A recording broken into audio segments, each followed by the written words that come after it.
Safari ya Hamza inazidi kusonga mbele msikilizaji, na hatimaye tumekutana kwenye hii sehemu ya 157.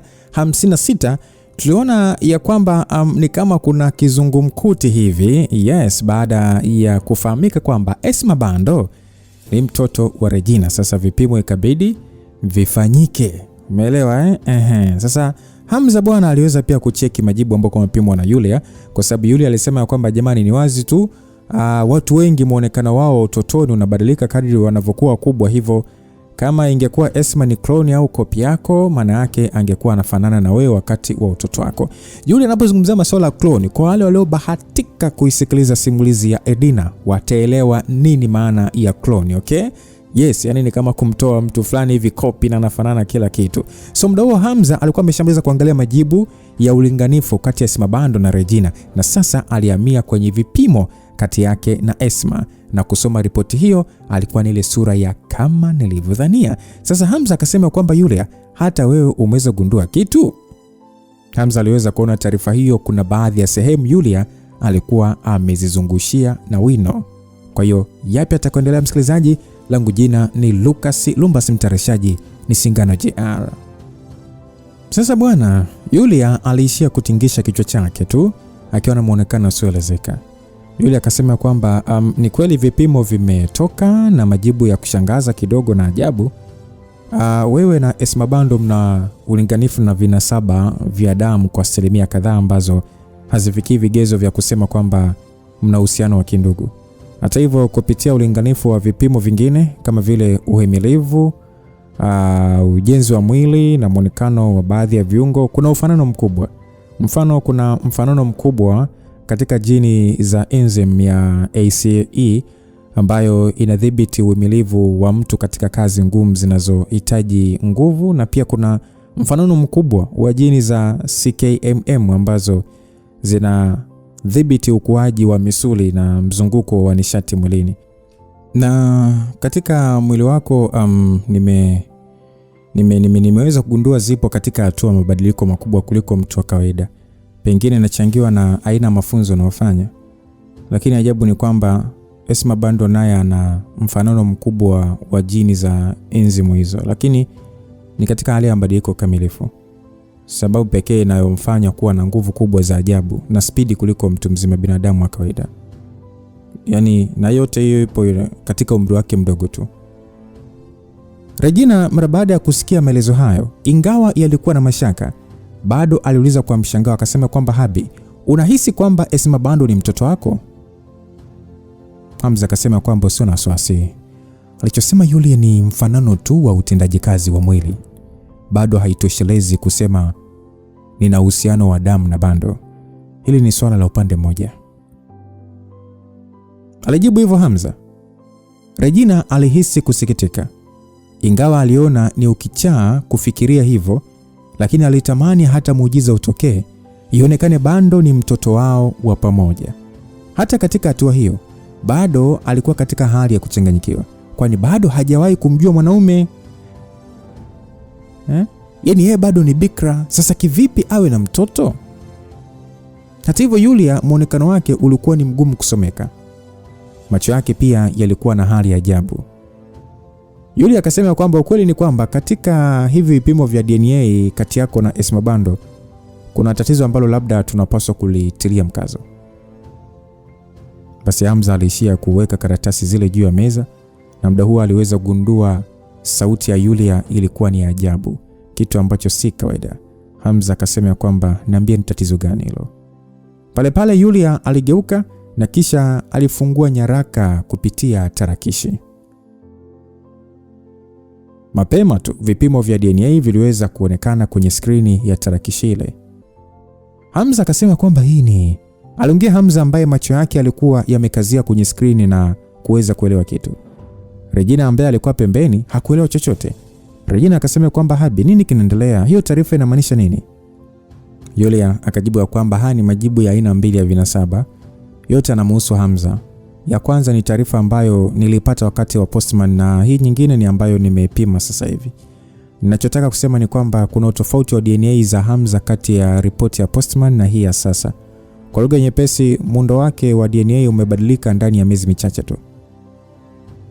Baada ya Yulia kusema hivyo, Reggie akauliza kwamba ina maana, yani inawezekana genes za binadamu kubadilika? Aliuliza Regina, ambaye ni mara yake ya kwanza kusikia jambo hilo. Yulia akasema kwamba watu wa kawaida hawawezi kuwa na mabadiliko. Kama sikosei, mabadiliko haya ni kwa sababu ya mafunzo yake anayofanya. Yanazisababisha genes za mwili wake kubadilika. Aliongea hivyo Yulia. Sasa Hamza hata yeye alitingisha kichwa. Alikuwa akielewa wazi kuhusu jambo hilo. Mbinu yake ya kukomaza mwili ilikuwa ikimletea mabadiliko ya kimwili ambayo hata yeye mwenyewe aliyahisi. Pia alishawahi hata kuwa mzee wa makamu na kisha akaja kula uyoga wa kiroho na kumrudisha tena kuwa ujana. Nadhani utakuwa unakumbuka msikilizaji vizuri. So ukijumlisha na mbinu mbalimbali za mafunzo kama ile ya kujikaanga kwenye moto volcano na kujipoza mwili kwenye kina cha bahari, hayo mambo yote yalipelekea mabadiliko makubwa kwenye mwili wake.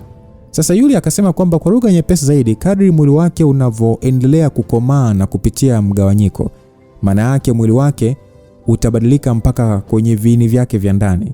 Hata hivyo, hili ni swala la kuvutia sana. Basi aliongea Yulia na kisha pale pale akafungua taarifa nyingine ya kigenetic na akaendelea kwa kusema kwamba mara baada ya kufanya ulinganifu kutoka wakati nilipochukua vinasaba vyake na hapa sasa hivi, ongezeko la mabadiliko ni kwa 5%. Maana yake kwamba asilimia za ulinganifu wa vinasaba vya damu kati yake na Bando umeongezeka kwa 5%. Sasa mara baada ya Yulia kufika katika hatua hiyo, wote watatu walibakia kimya. Ni kama hakukuwa na haja ya yeye kuendelea kueleza zaidi baada ya kujua ni wapi anaelekea. Sasa Yulia akasema kwamba kama Hamza ataendelea kupitia mabadiliko ya vinasaba vyake vya kigenetic, hii inamaanisha kwamba siku moja baadaye sana atakuja kuwa na vinasaba vinavyofanana na Bando? Aliuliza Yulia kwa namna ya kuuliza, na kisha akaendelea kusema kwamba kama uliniambia nifanye vipimo vya ulinganifu kati yako na Bando, ni kwa sababu ulishahisi Bando anaweza kuwa mtoto wako, si ndio? Yaani ulihisi ni mtoto wa baadaye kati yako na Regina, si ndio? Aliongea Yulia huku sasa akijitahidi kutuliza sauti yake, kwa sababu swali hilo kwa mtu yoyote lingekuwa kama swali la kichaa.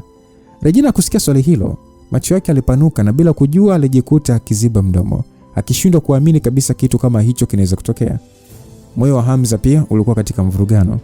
Mara baada ya muda, hatimaye aliweza kudhibiti hisia zake na kutingisha kichwa kukubali. Kweli nilihisi kwa sababu ya viashiria fulani hivi ambavyo vimenitokea.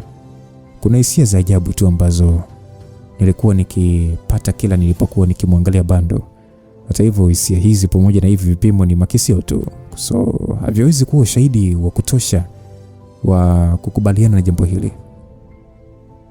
Hamza alivyosema hivyo, Yulia akasema kwamba upo sahihi, ni mapema sana pia kusema Bando ni mtoto wa Regina. Afistoshe, kipimo cha DNA ni kipimo cha uthibitisho wa jini pekee. Hata mimi mwenyewe najua hilo, ila kwa vyote vile lazima ukweli utajionyesha mbeleni. Basi Reggie upande wake alihisi kubungaa kwa muda, na pale pale alimgeukia Hamza akasema kwamba Habi, ni kitu gani kilichokufanya ukahisi Bando ni mtoto wako? Yaani ni viashiria gani hivyo unazungumzia? Wife, ukweli kuna jambo ambalo sijawahi kumwambia mtu yeyote kwa muda mrefu, lakini nahisi huu ni muda sahihi wa kukufahamisha hilo. Ni kuhusu nini? Unajua kipindi kile haikuwa bahati tu kwangu kukutana na wewe na kuwa mpenzi wako wa kukodi. Si kwa sababu ulitaka kupata hela kwa ajili ya kusaidia watoto wa Kitoni. Pesa ilikuwa sababu moja, lakini kulikuwa kuna sababu nyinginezo. Nikwambie tu, nilishawahi kukutana na mwanamke ambaye ana muonekano unaoendana na wewe nje ya nchi kabla ya kurudi hapa Tanzania. Naweza kusema ndio sababu ya huyu mwanamke ndio maana nirudi hapa Tanzania. Regina na Yulia walijikuta wakishangazwa na kauli hiyo na kuhisi kama ilikuwa ngumu kuamini vile. Sasa Yulia akauliza kwamba anafanana Regina kama hivyo alivyo ama? Lakini wana tofauti mmoja. Yule niliyekutana naye ni dada mtu mzima. Kulikuwa na mabadiliko kidogo sana kwenye sura yake. Ukweli ni kwamba ni kama alificha nisione sura yake katika ukamilifu wake. lakini mara baada ya kukutana Reggie ni kama vile sura ya yule mwanamke nilianza kuiona katika uso wake. Huyu mwanamke nilikutana naye kabla ya mimi kuingia katika vita vikali na master wangu Mr. Brack. Kuniambia jina lake na nilionana naye hiyo mara moja tu na sikuwahi kumsikia wala kumuona tena. Ni hivi sasa tu nimeweza kukumbuka jambo alilosema Warden. Madam Neema alisema Bando alimwokota nje ya geti la kituo. Lakini nikipiga mahesabu muda aliomwokota ni sawa na muda ambao nilikutana na huyu dada nje nchi. Yule akusikia hivyo, macho yake yalitanuka na aliuliza kwa hamasa kubwa kusema kwamba kwa hiyo unafikiri kwamba kuna uwezekano huyo dada uliyekutana naye nje ya nchi akawa ni Regina katika utu uzima wake miaka baadaye, si ndio? Na unahisi ni yeye aliyemrudisha mwanao nyuma ya muda katika ulimwengu wa muda wetu, si ndio? Msikilizaji, Hamza hata yeye alihisi jambo hilo ni ngumu hata kulifikiria linawezekanaje na kuishia kukuna kichwa. Hivi umeelewa kauli ya Yulia msikilizaji? Nairudia, Yulia amemwambia Hamza hivi, kwa hiyo unafikiri kwamba kuna uwezekano huyo dada uliyekutana naye nje ya nchi akawa ni Regina katika utu uzima wake miaka baadaye, si ndio? Na unahisi ni yeye aliyemrudisha mwanao nyuma ya muda katika ulimwengu wa muda wetu, si ndio? Kwa maana nyingine nyepesi, wewe hapo mdada unayenisikiliza, assume mimi ni mwanaume wako. Alafu tumebarikiwa mtoto, yani tuna mtoto ambaye tunajua yupo kituoni. Kumbe huyo mtoto ndio mtoto wetu wa miaka 4 ijayo ambaye tunamzaa. Yani muda umerudishwa nyuma. Ukarudishwa nyuma na ukasogezwa mbele. Haya ni mambo ya kisayansi tu. Watu kama ulishawahi kusikia kitu kinaitwa time traveling. Ulishawahi kusikia kitu kinaitwa time traveling? Sasa tuendelee kuishi duniani msikilizaji. So Hamza hata yeye alihisi jambo hilo ni ngumu hata kulifikiria kwamba linawezekanaje. Alisha kukuna kichwa. Unajua hata mimi nilikuja kuwa na mawazo haya juzi tu. Hasa baada ya wewe kusema kwamba unataka kuja kutengeneza time machine. Ndio maana nimehisi pengine ni swala linalowezekana katika teknolojia mbeleni. Nini? Yulia, unafikiria kutengeneza mashine ya muda? Regina aliuliza hivyo. Sasa Yulia akasema kwamba ni wazo tu ambalo ninalo kwa muda mrefu, lakini bado sina uhakika kama ni teknolojia iliyopo ndani ya Earth-X. Ni ngumu kusema nitatengeneza kwani uthibitisho wa nadharia sijauona bado. Afistoshe pia kusafiri kimuda na nafasi na kumwacha mtoto nyuma inahusisha muda mwingi sana na mabadiliko makubwa. Pengine labda nadharia tu nyingine ambayo inaweza kuelezea hivyo, lakini bado ni ngumu kuhukumu uhalisia ulivyo kutokana na teknolojia tulionayo sasa. Ni sawa tu na kile ambacho bado tumeshindwa kuelezea kuhusu uhusiano uliopo kati ya Sally na Angel, na watu wa anga au hakiki na majini. Haya yote yamekosa maelezo kulingana na sayansi ilipofikia. Pengine kama kweli watu wanaweza kusafiri kimuda, labda inahusisha kusafiri kutoka nafasi moja kwenda nyingine, ya nyuma au ya mbele. Au labda ni swala la kusafiri kutoka ulimwengu moja kwenda ulimwengu mwingine ambao upo katika hali sawa lakini muda tofauti. Yote hayo ni makisio tu, yani hakuna anayefahamu mpaka sasa. Aliongea Yulia msikilizaji. Maelezo hayo aliyoongea Yulia yalifanya Hamza na Regina kuhisi ni kama vichwa vyao kama vinataka kupasuka vile. Sasa Regina akasema kwamba Habi, huyo dada uliyekutana naye, kwa nini unamtafuta? Wakati ule ndio mtu pekee ambaye alionyesha nguvu kubwa mbele yangu. Ndio ilikuwa mara ya kwanza kuona mtu mwenye uwezo mkubwa. Ndio mtu ambaye aliniambia kama nikiendelea kufuata njia za kawaida za watu wengi wa kuvuna nishati, nitaishia kuwa mfuasi wa wengine milele na sitoweza kuwapita watu ambao tayari walishapiga hatua nyingine mbele. Ndio mtu aliyeniambia nianze kutafuta njia yangu mwenyewe ya mafunzo ambayo itanifaa mimi mwenyewe, na ni kwa njia hiyo nitaweza kuwapita watu ambao tayari walishanitangulia kiwango cha uwezo. Ndio yeye pia aliniambia ili kutimiza hilo napaswa pia kuijua asili yangu na kuiishi. Alinieleza pia kutokupuuzia akili yangu katika matukio ambayo yanatafsiriwa kama kutokuwa ya kawaida kulingana na mazingira. So nikifikiria kauli zake kuanzia kipindi kile mpaka sasa, pengine pia ndio sababu ya mimi baada ya kuona tangazo lako kukubali kukutana na wewe, na vile vile kuwa mtu ambaye ainielekeza njia mpya ya kupita. Naam, hali ya maabara ilizidi kuwa katika hali ya ukimya msikilizaji. Watu hawa watatu walikuwa na mawazo mengi yaliyopita katika vichwa vyao. Hata hivyo, mawazo ya Hamza kwa namna fulani hivi yalionekana kuwa na uwezekano. Kilichokosekana ni ule ushahidi wa moja kwa moja wa uthibitisho. Alafu isitoshe, kama itakuwa kweli, swali ni je, kwa nini Reji wa mbele ya muda akamrudisha binti yake katika wakati wa sasa na kisha yeye mwenyewe akapotea? Swali ni kwamba kwa nini Regina wa mbele ya muda akamrudisha binti yake katika wakati wa sasa na kisha yeye akapotea?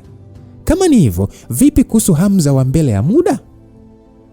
Na kama huyo dada mkubwa ndio alimtaka Hamza kubadilisha njia za mafunzo yake, je, alifanya hivyo kwa njia ya kubadilisha matokeo ya mbele ya muda au janga la mbele ya muda? So kadri ambavyo walifikiria na kufikiria, ndivyo walivyozidi kuhisi ni swala la kuogopesha mno na lenye fumbo kubwa. Msikilizaji, nataka nikukumbushe pia kwa wale ambao wanafuatilia sana movies za Kimarekani, movies za wapi, movies za kisayansi, kuna vitu watakuwa wananielewa ninapozungumzia ya mambo, sawa? Dunia kuna siri nyingi sana ambazo wewe hutaki kuzijua sasa hivi msikilizaji. So Yulia alisema kwamba nahisi kizunguzungu, sitaki kufikiria sana ya mambo ya kisayansi. Kwanza si mtoto wangu na sitaki kushiriki katika sayansi fikirishi zenu. Aliongea Yulia aliyeonekana kuchoka akili, na mara moja alisogelea mashine ya kutengeneza kahawa na kujimiminia kwenye kikombe. Regina upande wake alionekana kufikiria kwa muda, na kisha pale pale aliinua uso wake na kuuliza kwamba Habi, huyo dada ulikutana naye wapi? Unaweza kunipeleka sehemu ambayo ulikutana naye ili nikapaone? Ya, naweza nikakupeleka, lakini kwa nini unataka ukapaone?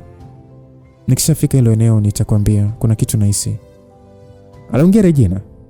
Hamza aliona uvivu wa kuuliza maswali mengi.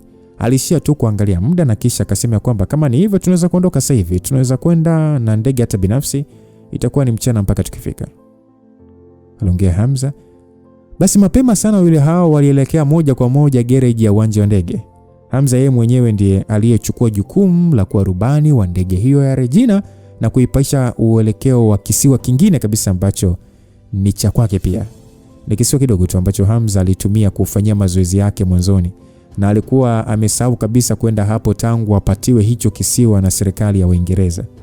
Mwanzoni ingekuwa rahisi kwa Hamza kumtumia Gamba kupaa kwenda kisiwani huko kwa wote wawili. Hata hivyo, tangu Hamza achane na Gamba kule mbugani Serengeti kwa Wahinde, hakuwa amerudi na Hamza kujua hata alikuwa wapi Gamba. Masaa kadhaa mbele, hatimaye Hamza aliweza kufika kwenye kisiwa husika. Wakiwa juu ya ndege, waliweza kushuhudia barabara ndogo ya ndege iliyozungukwa na kichaka, na Hamza alilenga ndege hiyo na kutua salama. Basi mara baada ya kutoka kwenye ndege, Hamza alimuongoza Regina mpaka kando ya fukwe. Kisiwa hicho kilikuwa kama kisiwa kame, pengine ndio sababu watu hawakukaa. Kilikuwa na nyasi fupi na baadhi ya miti katika sehemu za juu, lakini eneo kubwa lilikuwa na mawe ambayo kutokana na miale ya jua kugonga moja kwa moja yalionekana kubadilika rangi na kuwa kama rangi ya mchanga kutokana na kutu. Mara baada ya kufika usawa wa fukwe, eneo hilo lilikuwa na mawe mengi yaliyopondeka pondeka na kusambaa, na Hamza alisimama hapo. Wife, angalia hapa ndio nilikuwa nimekaa nikivuna nishati. Lakini ghafla tu mwanamke wa makamu aliyefanana na wewe akanitokea ghafla tu. Haya mawe yalipasuka wakati nilivyokuwa najaribu kupigana naye kwa kumrushia kombora la nishati. Hamza wakati akiongea hivyo, kulikuwa na hisia nzito kwenye macho yake. Hata mpaka siku hiyo alihisi yule mwanamke alikuwa na nguvu kumzidi bado. Alikuwa mtaalamu wa tofauti kabisa na ulimwengu huo. Sasa muda huo muonekano wa Reji ulizidi kutokuelezeka. Alishia kutembea mpaka kando ya fukwe na kisha kuangalia mawimbi ya maji yaliyokuwa yakirukaruka, na kisha akageuka na kuangalia uelekeo wa kisiwa, na pale pale mwili ulianza kumtetemeka. Wife, mbona uko hivyo? Unafikiria nini? Regina alionekana kukimbia mpaka kando ya kifusi cha jiwe lililofunikwa na mchanga wa baharini, na kisha alianza kupima hatua. Habi, wakati ulivyokuwa ukipigana na huyo dada, ulipigwa na shambulizi la kiganja cha mkono kupitia sehemu hii na kutumbukia majini? Ya, ni kweli. Mpaka sasa nashindwa kuelewa aliwezaje. ila wewe umejuaje? Hamza kabla hajapewa jibu pale pale alishtuka na kuongea akasema kwamba isije kawa na hili tukio ulishawahi kuliota. Regina alishia tu kutingisha kichwa chake kwa nguvu. Unakumbuka kipindi kile kule Dodoma katika ofisi ya Afande Simba alivyotuambia kwa sababu ya damu zetu kuamka na kuwa za uungu tofauti hatupaswi kuoana hadi mimi na wewe tukawa na mgogoro na nikasema tuachane? Ya, nakumbuka ndio. Ulisema kama nikiendelea kuwa na wewe unaweza kuniumiza. Yaani ilifanya onekane ajabu wakati ule unajua. Yes, ni kwa sababu nilioteshwa nikiwa katika hili eneo na nilionekana ni mimi niliyekushambulia kwa nguvu na kukufanya utumbukie baharini huku sasa ukitokwa na damu nyingi. Niliona labda nilikuua. Hamza kusikia hivyo alihisi mwili wake wote ukimtetemeka. Hata hali ya jasho ilianza kuchomoza kwenye paji lake la uso. Hakujua aseme labda hayo ni kwa sababu ya ushetani wa kitabu kile kisicho na maandishi au ni swala lenyewe ndio la kishetani. Isije ikawa ndoto yako ndio ushahidi wa dada niliyekutana naye kuwa wewe kweli. Aliongea Hamza kwa kubabaika. Regina mwenyewe hakujua cha kuongea. Alishia tu kutoa tabasamu la uchungu. Hata mimi sijui kama ni kile kitabu kilichofanya nione kesho yangu au kimenionyesha mwanamke anayefanana na mimi, sielewi hata. Hamza alifikiria kwa muda na kisha pale pale akaongea na kutabasamu. Kwa sasa usifikirie sana kuhusu hili mama. Kwanza hakuniua. Yaani kwanza hukuniua kwa sababu siwezi kumzungumzia yeye. Ni kama nakuona tu wewe. So hukuniua. Nilikaa tu baharini kwa muda na kisha nikatoka. Regina alishia tu kushusha pumzi nyingi huku hisia mchanganyiko zikimfanya kuwa na wasiwasi kuhusu mambo yatakayotokea mbeleni. Hata hivyo kwa namna fulani alipata aweni. Inaonekana ni wazi mpaka sasa kuna uwezekano mkubwa wa Bando kuwa mtoto wetu. Mimi nidhani Bando alitokea kunipenda tu na kuendana naye vitu vingi. Sikujua inaweza kuwa kama hivi. Awamu ile nilitaka kumwasili na kuwa mtoto wangu ila ukanikataza. So nikirudi sasa hivi nampeleka nyumbani. Regi aliongea hivyo. Hamza alishia tu kutingisha kichwa kukubali. Isitoshe asingekuwa na amani kama angemwacha Esma kituoni. Aliona inawezekana mtu akamteka tena baadaye. Kuhusu walisia kwamba Esma Bando ni mtoto wao, waliona ni swala la wao kusubiri. Pengine muda unaweza kuthibitisha hilo. Anga nalo lilianza kuingiwa na giza na Hamza hakuwa na haraka ya kurudi. Na aliona kwa sababu amekuja na Regina mpaka hapo, basi moja kwa moja alifanya maamuzi ya kuingia baharini kukamata samaki na kuwapika hapo hapo kisiwani. Regina naye alikuwa kwenye muhemko mzuri kweli kweli na kwa furaha alikubali kubakia hapo. Muda wao wa mapumziko ulikuwa umeingiliwa na mambo mengi, hivyo waliona wanaweza kutumia muda huo kupumzika. Chini ya anga lililojaa nyota, upepo uliwapuliza kwa upole. Hamza na Regina walikuwa kando ya moto mkubwa wakifurahia utamu wa kambakochi, chaza na aina nyingine za samaki. Habi, tofauti na kukuambia ubadilishe mbinu ya mafunzo, ni jambo gani lingine huyo dada mzuri alikwambia? Wewe mwanamke huna aibu. Kama kweli alikuwa wewe wa muda wa mbele, kwa nini ujiite dada mzuri? Kwa hiyo unasema kwamba mimi sio mzuri? Hamza alishia kutoa cheko tu sasa akimtoa kambakochi maganda na kisha nyama yake kumwekea Regina mdomoni. Kula hiyo mke wangu. Au kujinizi rekebisha kauli yangu. Kula hiyo dada mzuri. Regina alipanua mdomo wake kupokea nyama ile ya samaki, lakini Hamza aligeuzia na kuingiza kwenye mdomo wake. Sio kwa nini kwa hivyo? Regina alihisi hasira baada ya kuona Hamza anamchezea akili. Wanawake wazuri hawatakiwi kula vyakula vya kawaida. Mnakula vinono vya bei ghali ili mzidi kuwa wazuri. Aliongea Hamza huku akicheka. Regina aliishia kumtolea Hamza macho. Na ghafla tu aliinyosha mkono wake na mkondo wa nishati ya ubaridi ulimtoka na kusababisha samaki waliochomwa wote kugeuka barafu mbele ya Hamza. Wewe mwanamke. Sasa kwa nini unaleta utani kwenye chakula? Aliongea Hamza akishindwa kujua aliyewacheke. Aliona na usumbufu tena kuanza kupasha moto. Nani akakwambia unichokoze? Hamza alishia kung'ata meno yake na mara moja alimshika Regina mwilini wake na kumkandamiza kwenye mchanga. Akamwambia kwamba nimegaili kula. Ni muda wa kukuonyesha sasa uchokozi unafanyikaje. Mara baada ya kuongea hivyo, pale pale Hamza alimpatia busu zito mwanamke huyo. Ingawa Hamza na Regina hawakufika ile hatua ya kuingiliana, lakini waliweza kuhisi mabadiliko ya hisia zao kuanzia usiku huo. Ni zile hisia za kupiga hatua moja na kuingia hatua nyingine ya kina zaidi, kiasi cha kufanya hisia zao kuwa karibu zaidi. Mara baada ya kukaa hapo kisiwani usiku mzima, hatimaye kulipokucha wakaanza safari ya kurudi Tanzania. Mara baada ya kurudi hotelini kwa Yulia, waliweza kuwakuta wanawake wote, akiwemo Yones na Nyakasura, wakiwa kwenye ukumbi wa mgahawa wa hoteli wakipata chakula cha mchana. Basi Yulia akasema kwamba naona mmerudi mapema, nilidhani mtacheza huko kwa siku kadhaa kabla ya kurudi. Basi Nyakasura na Yones walikuwa na hali ya ajabu usoni mwao, lakini hawakuongea neno. Lakini ni muda huo ghafla tu Bando aliruka kutoka kwenye kiti chake cha utoto na moja kwa moja akaenda kumkimbilia Hamza kumkumbatia miguu yake. Bando akasema kwamba Anko Hamza, nimekumisi sana, ulienda wapi? Midomo ya Bando ilikuwa na mafuta, huku akiwa na uso wa kujitilisha huruma. Hata hivyo, tukio hilo liliwashangaza wanawake hao. Walijiuliza tangu lini Bando akawa na ukaribu hivyo na Hamza. Hamza alimwangalia Bando na kuona macho yake alivyo, moyo ulimlainika. Aliishia tu kumbeba juu kwa tabasamu na kisha akasema, mtoto mzuri, unataka twende nyumbani na mjomba?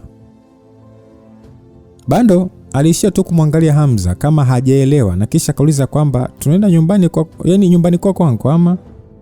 Hamza akasema ndio, utapenda kuhamia nyumbani kwa anko? Kulikuwa na hali ya furaha kwenye macho yake na aliuliza kwa matarajio makubwa, akasema kwamba kwa hiyo anko, unaweza kukubali kuwa babangu? Ghafla tu sio Hamza pekee alishtushwa na swali hilo, hata wanawake hao walishangazwa pia na Bando. Hawakutegemea Bando atakuwa wa kwanza kumwomba Hamza kuwa babake. Inapaswa kueleweka mwanzoni kabisa Bando hakuonekana kumpenda Hamza na alipendelea kucheza na wanawake. Watu wasichokijua ni kwamba baada ya Hamza kumwokoa Bando kwenye tukio lile, ilimpa hisia ya kumtegemea zaidi Hamza. Alikuwa na ndoto kubwa sana ya kupata wazazi wake na kumlinda, na hata wakati ule akiwa katika harakati za kukamatwa alitamani kuona mzazi wake akimtokea na kumsaidia. Lakini ni ghafla tu Hamza ndio akatokea na kuonyesha uwezo wake ule wa kuua wale watu wabaya mbele yake. Yeye akawa na furaha. Jambo lile lilimfurahisha sana. Kwake ilikuwa ni kama ndoto ya kutaka kuja kuwa na baba mwenye nguvu. Kwa ile ndoto ni kama ilitimia. Mara baada ya kuona Hamza sasa hakutoa jibu haraka zaidi, akabaki tu ile kumwangalia tu. Bando alishia kukata tamaa akiona ombi lake ni kama limekataliwa mara baada ya Hamza kubakia kimya tu na kumtazama. Hamza moyo wake uliuma na alishia tu kuongea kwa haraka. Hamza akasema kwamba unataka sana niwe baba yako? Bando akasema ndio, nataka wewe baba. Mara baada ya Hamza kupokea uthibitisho huo, alishia kutoa tabasamu la uweni na kisha alimshika Bando kwenye paji lake la uso kabla ya kumbusu mashavu yake. Hamza akasema kwamba basi kuanzia sasa wewe ni binti yangu na mimi ni baba yako. Bando kusikia hivyo alifurahi mno na pale pale aliinamisha uso wake na kumbusu Hamza kwenye shavu. Na kisha akasema thank you daddy. Hamza akasema hatimaye nimepata binti mtifu, jamani na mtoto. Aliongea Hamza kwa kicheka kijinga sana. Ingawa hakujua ipoje kuwa na mtoto, angalau kwa muda huu moyo wake ulihisi furaha kubwa. Wanawake pia walishindwa kujizuia na kuanza kucheka. Kwa jinsi walivyomwona Hamza walihisi ameshakubali kubeba wajibu wa kuwa baba. Sasa Bando akasema kwamba nina baba na mimi jamani. Nina baba na mimi, ona na baba. Aliongea Bando kwa kupiga makofi kama anajipongeza. Reji akasema kwamba Bando, niite na mimi mama basi. Aliongea Regina ambaye alikuwa na wasiwasi mno kwa kuona kwa nini huyo jamaa anafurahia mwenyewe kuitwa baba na si yeye kuitwa mama. Bando alishia kumwangalia Regina kwa kumchunguza na kisha akasema kwamba kwa nini kuite mama? Dada mzuri, nitakuita tu dada mkubwa. Reji akasema kwamba nini? Yaani uniite dada? Mimi ni mke wa baba yako. Hivyo unatakiwa uniite mama. Kwanza vipimo vya DNA vinaonyesha mimi ni mama yako. Anaongea Regina, hakutaka kujali Bando anaelewa au haelewi. Yeye alichotaka ni kuitwa mama. Bando alishia kumwangalia Hamza, kisha akamwangalia Yulia na wengine. Ilikuwa ni kama alikuwa akichunguza kati ya wanawake hao nani anafaa kuitwa mama. Sasa Hamza kwa kutania akasema kwamba wife, inaonekana bado hataki uwe mama yake. Regina alishia kumtolea Hamza macho. Akasema kwamba mimi sitaki. Bando, hukumbuki ni mimi niliyekuletea chakula kitamu na vitu vingi vya kuchezea? Kwamba unipendi? Bando akasema, lakini dada mkubwa, wewe ni mdogo sana, kwa nini uwe mama? Mara baada ya wote kusikia hivyo, walijikuta wakizungusha macho yao. Bando alionekana kuwa mzuri mno kwenye kuongea. Sababu pekee ya kutotaka kumuita Regina mama ni kwa sababu ni mdogo. Na sio kwamba hakupenda, ila Reji alionekana mdogo. Reji alishangaa kwa sekunde kabla ya kuonyesha furaha yake. Na kisha akasema kwamba wewe una maneno matamu sana. Unaweza kuniita tu mama hata kama mimi ni mdogo. Bando alimwangalia kwanza Hamza, na mara baada ya Hamza kumkubalia, alinyosha mkono wake kumpatia Regina na kuita mama. Regina alishakupokea mkono huo na kisha kubusu mara kadhaa. Kulikuwa na hisia za ajabu za furaha zilizopitia moyo wake. Kwa kumwangalia Bando ni kama vile alikuwa akijiona alivyokuwa mdogo. Bando akasema kwamba sasa hivi nina mama na baba. Aliongea Bando kwa furaha akirukaruka kwenye shingo ya Hamza. Mpaka hatua hiyo kufika, ni kama tayari walishamfikisha Bando nyumbani na hatua zilizobakia ni za kiserikali katika kumwasili. Lakini kwa Regina lilikuwa ni swala dogo hilo. Hivyo alimpigia mwanasheria wake kwa ajili ya kulimaliza haraka. Regina pia alitaka kila kitu cha Bando kihamishiwe kutoka kituoni kwenda nyumbani kwake, na haraka pia alibuka na mpango wa kumwanzisha shule karibu na nyumbani. Hivyo Hamza na Regina walienda kituoni kuvibeba. Hata hivyo, katika vitu vyote Bando alionekana kupenda mdoli ambao alipatiwa zawadi na Regina. Kwake alionekana ndio kitu cha thamani zaidi. Regina alionekana kufurahi sana kuona Bando alikuwa akipenda zawadi aliyompatia. Wakati wakiwa njiani kurudi nyumbani, walipitia shopping na kununua nguo na mahitaji mengine ya Bando. Regina pia hakusahau kumpigia shangazi simu kuhusu Bando. Kwao kuona mtoto akiwa nyumbani ilikuwa ni furaha kwa wazee hao. Lakini walishangaa sana kusikia Esma na Regina walikuwa na undugu wa damu. Ingawa mzee Abbas na shangazi walishangazwa na jambo hilo na kutokuelewa kivipi, lakini hawakuuliza sana. Mara baada ya muda, shangazi, Regina na Belda walitoka kwa ajili ya kwenda kununua mahitaji kutengeneza chumba cha Esma. Sasa Hamza upande wake hakuona haja ya kwenda kuzurula na wanawake na alishia tu kumchukua Bando mpaka nje ya swimming pool na kuanza kumfundisha kuogelea. Bando alikuwa na furaha mno kuona maji ya bwawa la kuogelea wakiwa na boya kwenye mwili wake, na alionekana kuenjoy maisha mapya ya kishua. Bando alikuwa akichezea kidogo kidogo kwenye maji, anasogea kwenye ukingo wa swimming pool na kula matunda kisha anarudi upya. Kwa namna alivyokuwa amechangamka ni kama vile alikuwa amezaliwa kuishi kwenye mazingira ya kitajiri namna hiyo.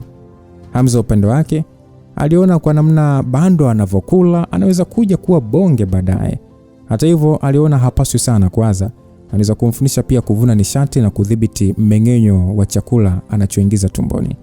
Wakati akiwa busy na Bando, ghafla tu mtu mwingine aliibuka kando yake na kumfanya Hamza ageuze macho na kumwangalia kwa macho ya radhi. Hamza akasema kwamba Nyakasura, naomba unisamehe, nilipaswa kukutoa out kufurahia kama nilivyokuahidi, lakini sikutegemea mambo mengi yangetokea. Aliongea Hamza. Ndio msikilizaji, mwanamke aliyetokezea eneo hilo alikuwa ni Nyakasura. Sasa Hamza akasema kwamba unaonaje ukikaa hapa nyumbani kwa siku kadhaa, kesho au kesho kutwa tunaweza kwenda kutembea.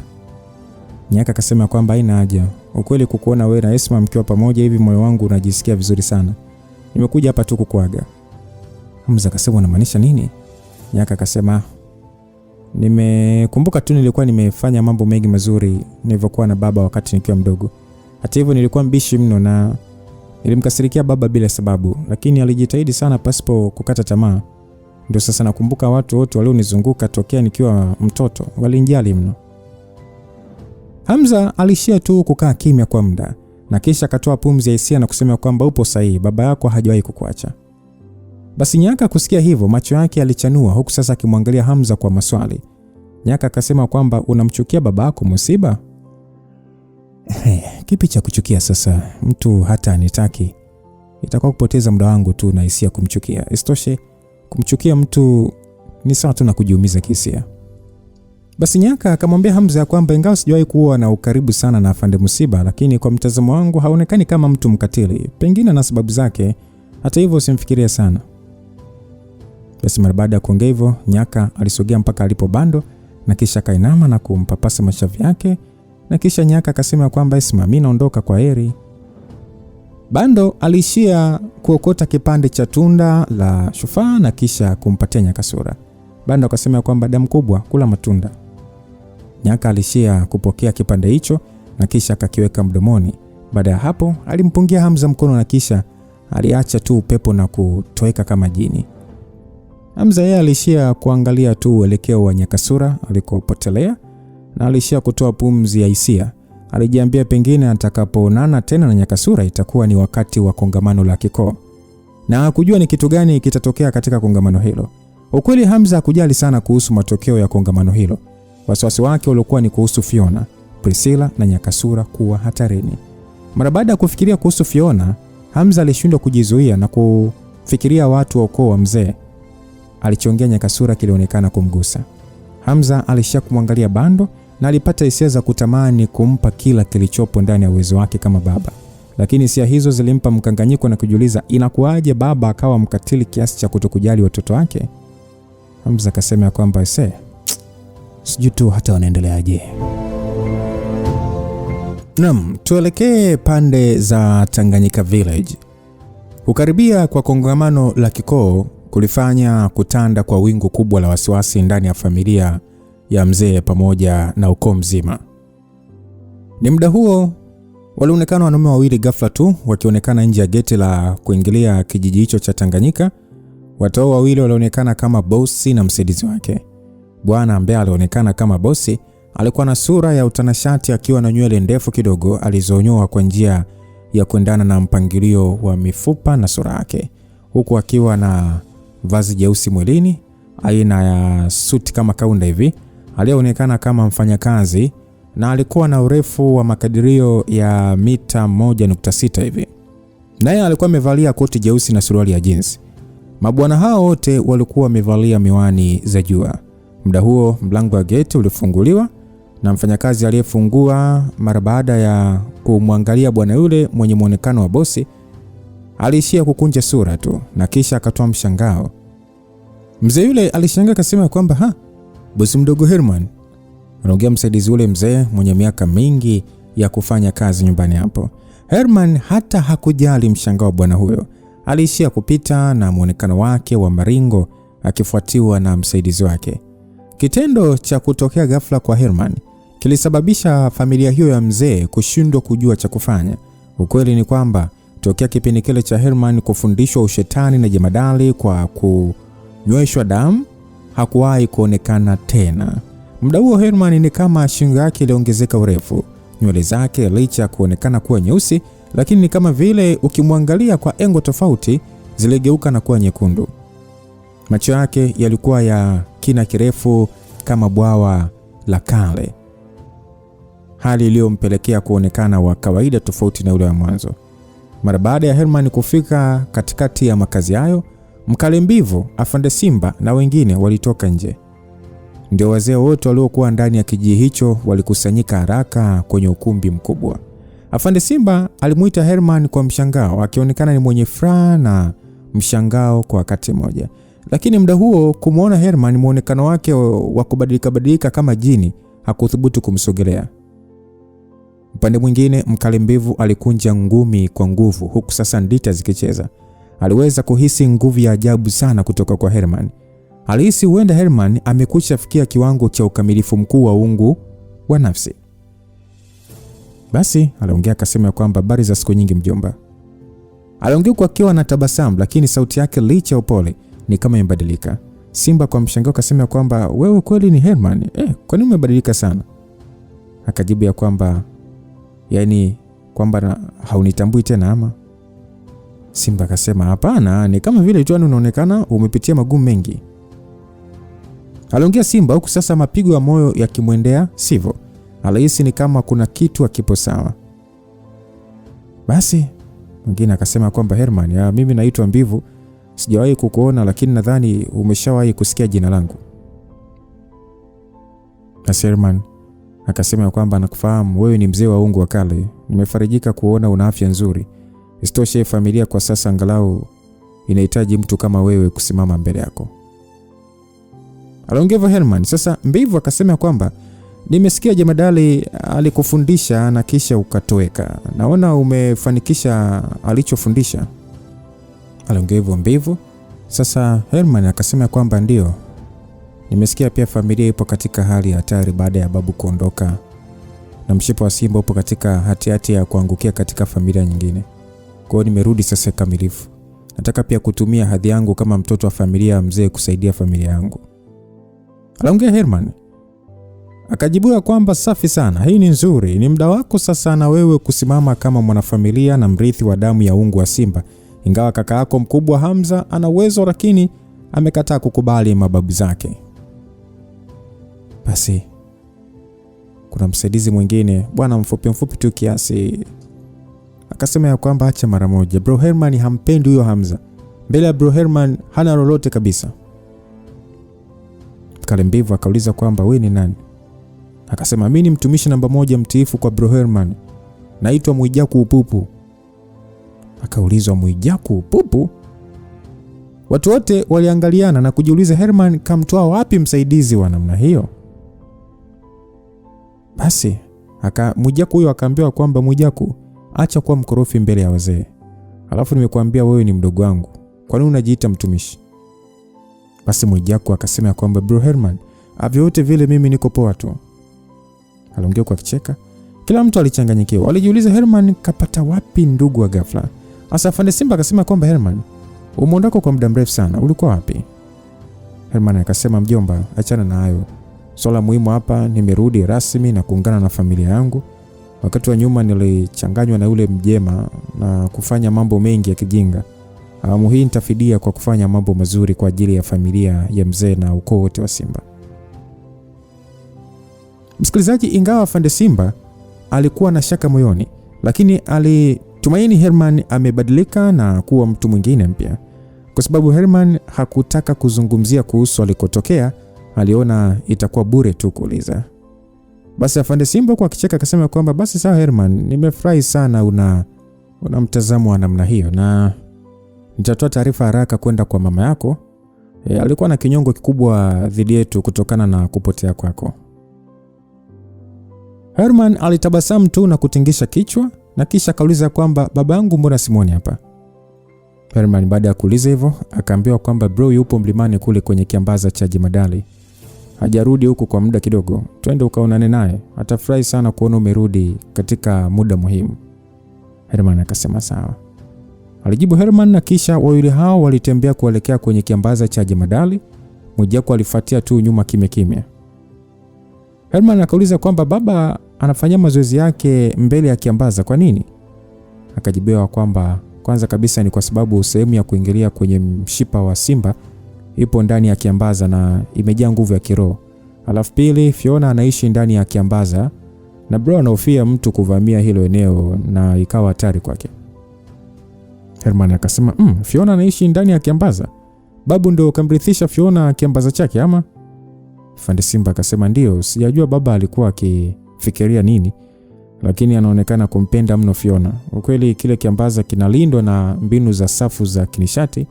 Hata wazee wa kale wa familia ya Chifunda walishindwa kuingia.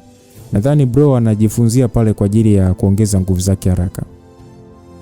Herman akasema, ingawa ni kweli kuna nguvu kubwa ya kiroho, lakini mafunzo ya nishati yanategemea na uwezo wako wa kuweza kuisharabu hiyo nguvu. Kama uwezo wako wa kusharabu nguvu ya kiroho ukiwa mdogo, hata uwezo wako wa nishati hauwezi kuongezeka. Hivyo ni kujisumbua tu. Afande Simba akasema, kama ni hivyo, nitataka pia kujua namna ya kuongeza mbinu ya kunyonya hiyo nguvu ya kiroho. Ila Herman, ni fursa gani ulipata huko ulipokuwa? Naona kabisa uwezo wako umekuwa mkubwa sana. Herman akasema, nilikuwa tu na bahati pekee. Nadhani kwa uwezo wangu nitatosha kudili na kongamano la kikoo. Afande Simba akasema, afu tena nimesikia Shaibu wa familia Mjema baada ya babu yako kuondoka, uwezo wake pia umeongezeka sana na tangu mwanzo alikuwa na kipaji kikubwa kukuzidi. Kama mtalingana kwa uwezo, basi familia yetu itakuwa na nafasi ya kushinda. Basi mara baada ya kuongea maneno hayo, Mwijaku aliyekuwa nyuma aliongea kwa kuchukia, akasema kwamba acha kuongea, Bro Herman hapendi. Kwanza nani ni genius katika ulimwengu huko mzidi Bro Herman? Huyo Shaibu ni sawa na ndege tu mbele ya brother. Aliongea Mwijaku. Afande Simba kusikia hivyo hakujua acheke awali. Alishia tu kukosa usemi na pale akauliza kwamba Herman, huyu Pupu umemtolea wapi? Herman akasema, nilikutana na Mwijaku nje ya nchi. Ndio mtu aliyekuwa bega kwa bega na mimi katika nyakati zangu ngumu na mpaka nikayashinda mapito yangu. Kuanzia hapo akawa ndugu yangu. Anapenda kunisifia kwa namna hiyo japo anazidisha. Mwijaku mara baada ya kusikia maneno ya Herman alizidi kujawa na ufahari. Mara baada ya wote kufika katika kiuno cha mlima, mara moja walitumia uwezo wao kuruka kutoka chini mpaka katikati ya mlima kwenye kiambaza. Mwijaku ambaye alionekana kuwa mzembe naye aliruka kwa wepesi pia. Nje ya kiambaza alionekana mwanaume aliyekuwa amekaa kwa kukunja miguu juu ya jiwe la chokaa. Alikuwa na minywele mirefu mno na hata masharubu alikuwa amefunika uso wake. Ilishangaza kutambua bwana huyo alikuwa ni Afande Musiba. Muda huo jamaa alikuwa kakalia upanga wenye ubapa mpana sana wa makali upande mmoja, ukimpa company master wake. Basi Simba kwa sauti ya chini tu akasema kwamba bro, ona nani karudi. Mara baada ya sekunde kadhaa Musiba alifunua macho yake. Pale pale miale ya mwanga wa dhahabu ilichomoza kwenye macho yake kama miale ya mwanga wa razor vile na kumulika Herman mwilini. Sasa ghafla tu msuguano wa nguvu uliotolewa na Afande Musiba uliwafanya Herman na Afande Simba wote kushangaa. Ni mpaka pale Afande Musiba alivyoanza kuongea ndipo wale hao waliweza kurudi kawaida. Afande Musiba akasema kwamba inaonekana umepitia mengi sana. Herman akajibu ya kwamba baba, awamu hii siwezi kukuangusha tena. Afande Musiba akasema kwamba mimi kama mzazi wako sijali kuhusu wewe kuniangusha, kwa sababu kila kitu unachofanya ni kwa ajili yako. Hivyo huniangushi mimi bali unajiangusha mwenyewe. Herman akasema asante sana baba kwa uvumilivu wako kwangu, asante. Mara baada ya kuona hali kuwa nzito kihisia, Afande Simba aliongea maneno ya kusawazisha akasema kwamba bro, naona uwezo wako umeimarika sana, isije kawa umefikia level ya ukamilifu wa nafsi. Msikilizaji, hata hivyo Musiba alijibu kwa kutingisha kichwa chake tu kataa. Afande Simba alishia tu kusikitika kidogo, lakini bado alitabasamu na kumtia moyo. Afande Simba akasema kwamba ni sawa tu. Alafu isitoshe mafunzo ya nishati sio swala la kuharakisha. Kabla ya kongamano la Keko tutakuwa na muda wa kutosha. Nimesikia mkale Kizito wa familia Chifunda na Shaibu wote wamepanda level muhimu ya mafunzo yao. Ingawa familia zetu zipo kwenye mgogoro, lakini wote sisi ni wa ukoo mmoja. Alimradi tu tukavumilia kwa kipindi hiki, ni matumaini yangu tutaweza kuulinda mshipa wa Simba. Aliongea Afande Simba. Sasa Afande Musiba akauliza kwamba Simba, kwa yule mtoto kumuua Chifunda, wanafamilia wake wameongea chochote? Msikilizaji, neno huyo mtoto alikuwa akimaanisha Hamza kwa kitendo chake cha kumuua Chifunda kule kisiwani. Sasa Herman aliyekuwa pembeni baada ya kusikia maneno hayo alikunja sura kwa mshangao. Akasema kwamba Hamza kamuua mkale Chifunda? Akajibiwa kwamba ndio. Huyo mtukutu kakataa kurudi kwenye familia yetu. Na si ukataa tu, akadiriki pia kumuua mkale Chifunda aliyekuwa kwenye levo ya mafuriko ya damu. Ingawa Chifunda alikuwa mtu wa kukurupuka na mwenye hasira za haraka, lakini bado alikuwa na umuhimu mkubwa kwa familia. Nadhani ni kwa sababu familia Chifunda inamwogopa Hamza ndio maana hawajasema chochote mpaka sasa. Basi aliongea na kumfanya Musiba kutoa kicheko cha chini, yani Afande Simba ndio alikuwa ameongea hivyo. Sasa Musiba akasema kwamba hata baada ya wanafamilia wao wakale kuuliwa lakini wameshindwa kuongea chochote. Nadhani tunapaswa kujilaumu sisi binafsi kwa kuwa dhaifu. Aliongea kama vile anajikejeli mwenyewe. Sasa ni muda huo Herman aligeuza macho yake kuelekea kwenye mlango wa kiambaza. Akasema kwamba baba, ningependa kumuona Fiona, unaniruhusu? Musiba akasema kwa nini unaniuliza mimi? Kama atakubali kukuona, mimi sina kipingamizi. Herman aliishia kutingisha kichwa na kisha kutembea kuelekea usawa wa mlango na kisha akaita kwa sauti kubwa kidogo. Akasema kwamba Fiona, nadhani unanisikia sauti yangu. Unaweza kutoka tuonane? Kiambaza hicho kilikuwa kimya kwa muda kabla ya sauti ya mlango kusikika. Kwa hatua nyepesi mwanamke huyo aliweza kutoka baada ya mlango kufunguka. Fiona ambaye alikuwa amevalia gauni refu jeupe bila mchoro wote. Kulikuwa na utofauti mkubwa kati ya alivyokuwa ni superstar wa filamu na muonekano wake aliokuwa nao wakati huo.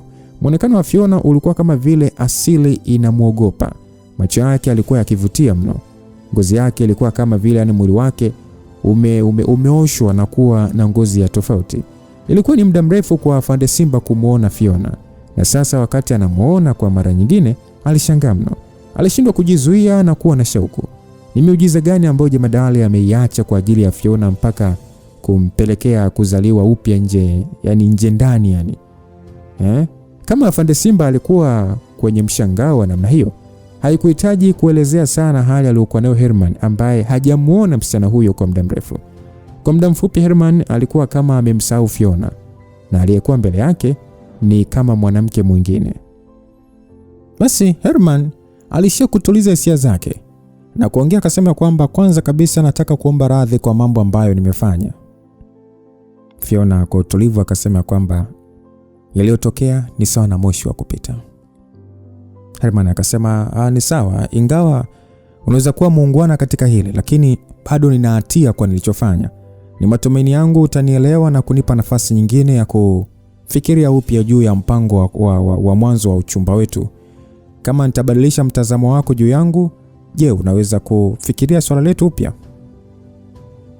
Anaongea Herman. Mara baada ya maneno hayo kuzungumzwa, macho ya Afande Musiba na Simba yalimwangalia Herman kwa mshangao. Hakutegemea kuona Herman bado angekuwa na mawazo yale yale ya kutaka kumpata Fiona tena. Upande mwingine, Fiona hakuonekana kushangazwa sana na kauli hiyo. Alishia tu kumwangalia Herman kwa mtazamo wa kufikiri. Basi Simba akasema kwamba Herman, sidhani hilo ni sahihi. Fiona ni mchumba wa kaka yako, na kabla babu yako hajaondoka alimchukulia Fiona kama mke wa Hamza. Herman akasema kwamba mjomba, tatizo ni kwamba je, Hamza yeye anajifikiria kuwa mtoto wa familia hii na mjukuu wa jemadari? Je, atakuwa hiari kuja na kumwoa Fiona? Je, anamwangalia Fiona kwa uzito wote? Herman akaambiwa kwamba ingawa ni kweli Hamza bado hajaja, lakini Fiona alikuja hapa nyumbani kama mchumba wa Hamza. Basi Mwijakupupu bwana aliyekuwa nyuma pale pale aliongea kwa namna kutokuridhika, akasema kwamba acha kuongea bwana. Bro Herman hampendi Hamza, na si kitu mbele ya brother wangu. Mwanamke anayependwa na bro ni mwenye bahati sana. Afande Simba alifoka akasema, wewe mkaa kimya bwana. Wewe unaingilia vipi wakati watu wazima wanaongea kuhusu masuala ya familia? Basi Herman alishia tu kunyoosha mkono wake kumzuia Mwijaku kutokuendelea kuongea.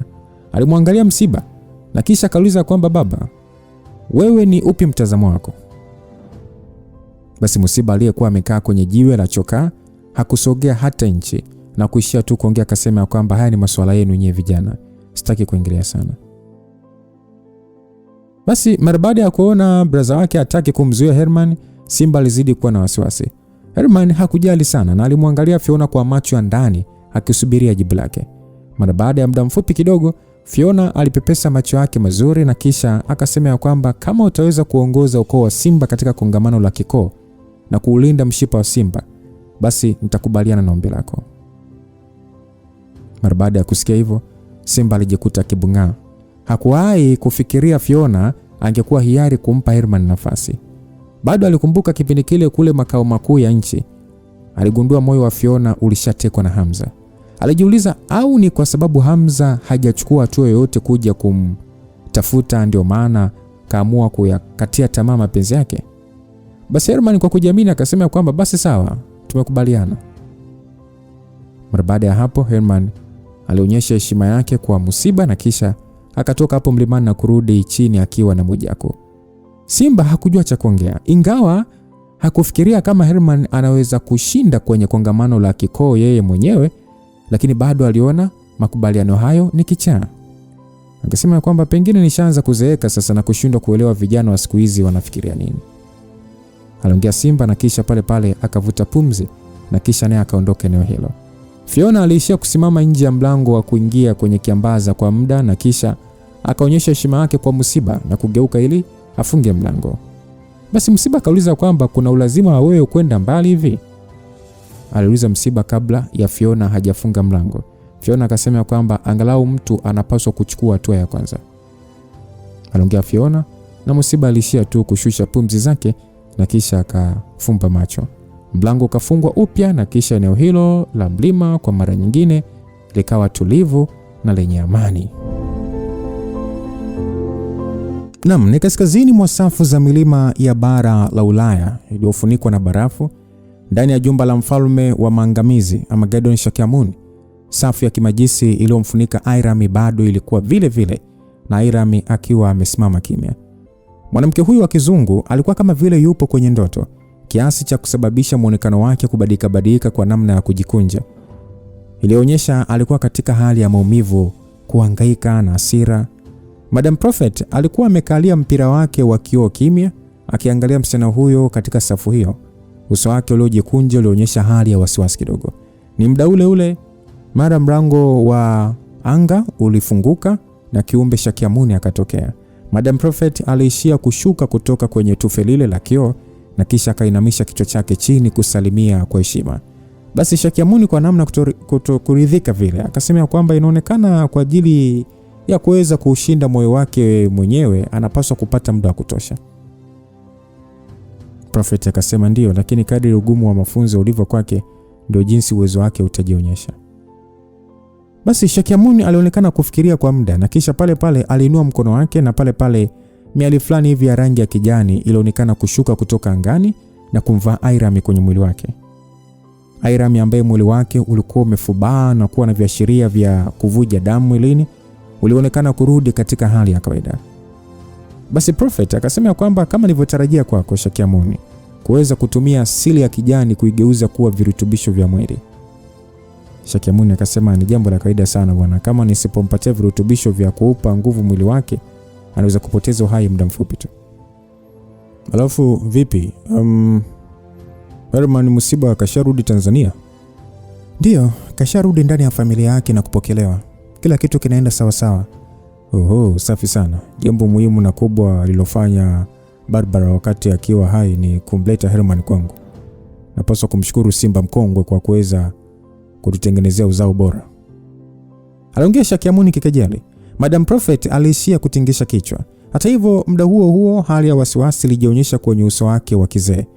Ilikuwa ni rahisi kwa Shakyamuni kuweza kugundua jambo hilo. Shakyamuni akasema kwamba nabii, unataka kusema nini? Nabii akasema kwamba Shakyamuni, labda mwili wangu umezidi kuzeeka na pia nguvu zangu za kiroho kushuka.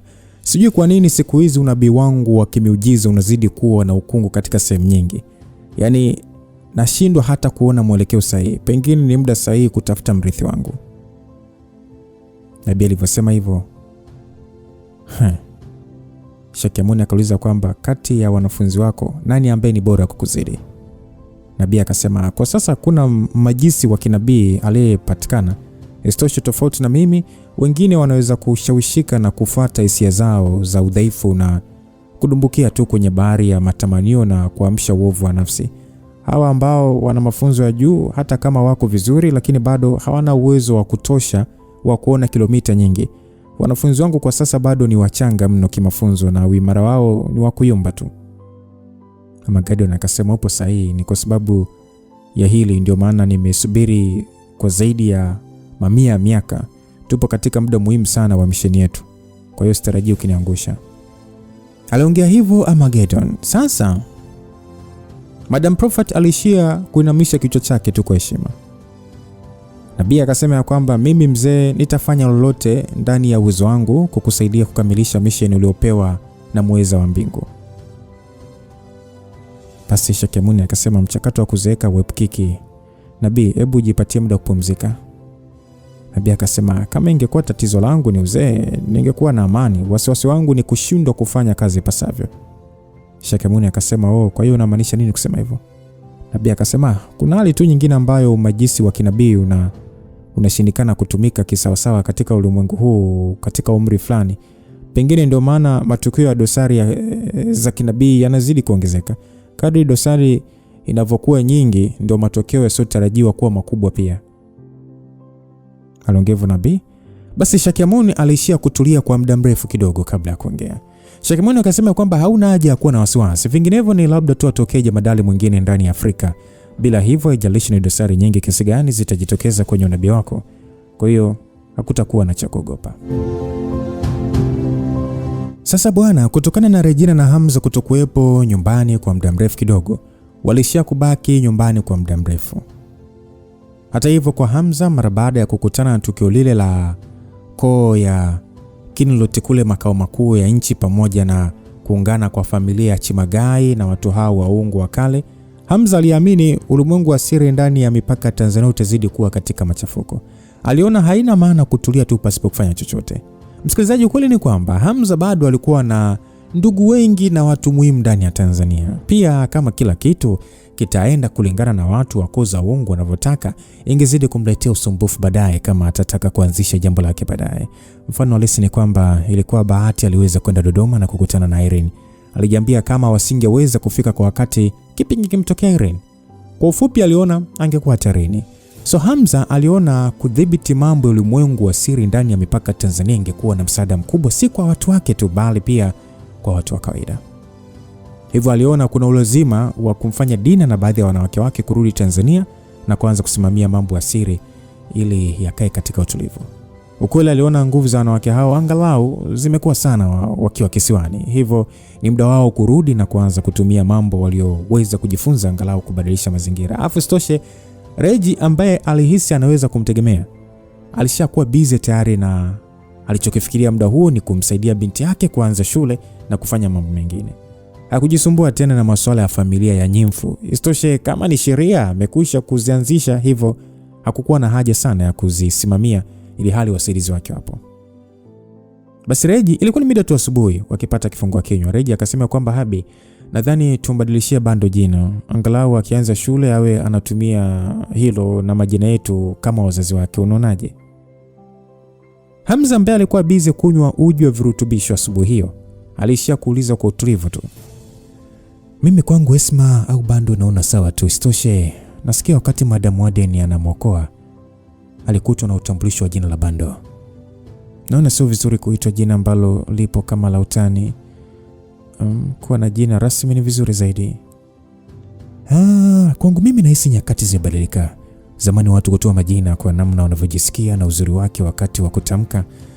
Ila kwangu mimi naona jina linapaswa kuendana na tabia. Isitoshe, tutaweza kupata mtoto mwingine kwa utaweza kumuita kwa hilo jina ambalo nataka. Vilevile naamini hata aliyeacha jina hilo liitwe alikuwa na maana yake. Pengine ilikuwa maana yako katika utu uzima wako huko mbele ya muda. Bwana, mimi sitaki tuitwe Bando. Ni jina linamfanya awe kama ni kifutu. Kwa hiyo mke wangu unataka aitwe nani? Regina kuulizwa hivyo, furaha ilimvaa mara moja na kisha kuonyesha majina mawili ambayo alichagua. Tunaweza kumuita Edina Hamza mzee au Everine Hamza. Wewe huoni jina hilo ni kama linamfanya awe mrembo? Hamza alishia kugeuza uso wake kwa kumwangalia msichana kibonge aliyekuwa busy kutafuna sausage. Vipi yapende?